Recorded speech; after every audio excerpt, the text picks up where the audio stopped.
প্রিয় সহকর্মী, শুভনোদয়ী স্বেচ্ছাসেবক ও উপস্থিত সবাইকে আসসালামু আলাইকুম। শুভ আন্তর্জাতিক পর্বত দিবস 2025।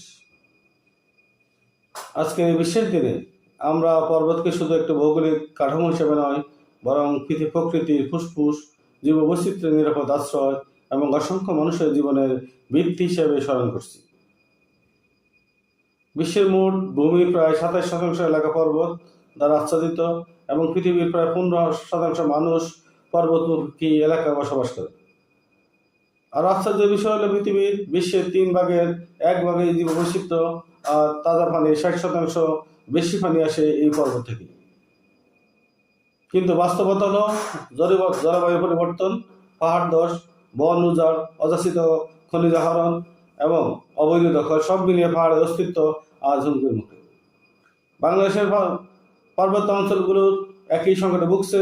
ভূমিধসে প্রতি বছর প্রাণহানি বাড়ছে, পাহাড় কাটার কারণে পরিবেশ বিপর্যয় তীব্র হচ্ছে, আর এখানে বসবাসরত শিশু কিশোররা সবচেয়ে বেশি ঝুঁকির মুখে রয়েছে। শিশু হাসি ফাউন্ডেশন কেন পর্বত দিবসে কথা বলছে? কারণ শিশুর ভবিষ্যৎ রক্ষায় পরিবেশ সুরক্ষা অপরিহার্য। একটি শিশুর নিরাপদ জীবন, সুস্থ বেড়ে ওঠা, স্বাস্থ্য, শিক্ষা সবকিছুই পরিবেশের সঙ্গে অঙ্গাঙ্গিভাবে যুক্ত।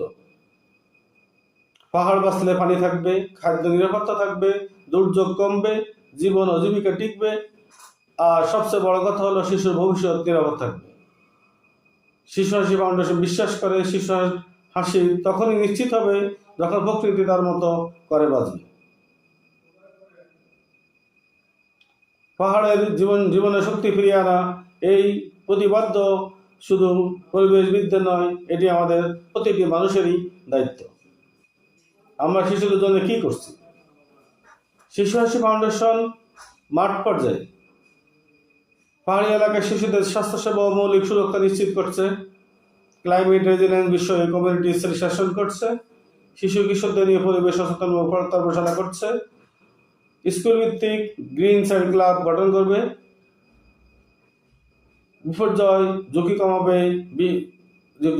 কমানোর বিষয়ে ট্রেনিং করবে। আমরা দৃঢ়ভাবে বিশ্বাস করি সচেতন শিশু মানেই টেকসই ভবিষ্যৎ।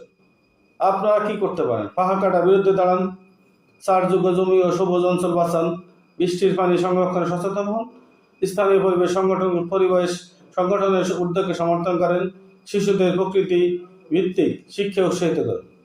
পাহাড়কে রক্ষা করা মানে ভবিষ্যৎ প্রজন্মের জীবনকে রক্ষা করা।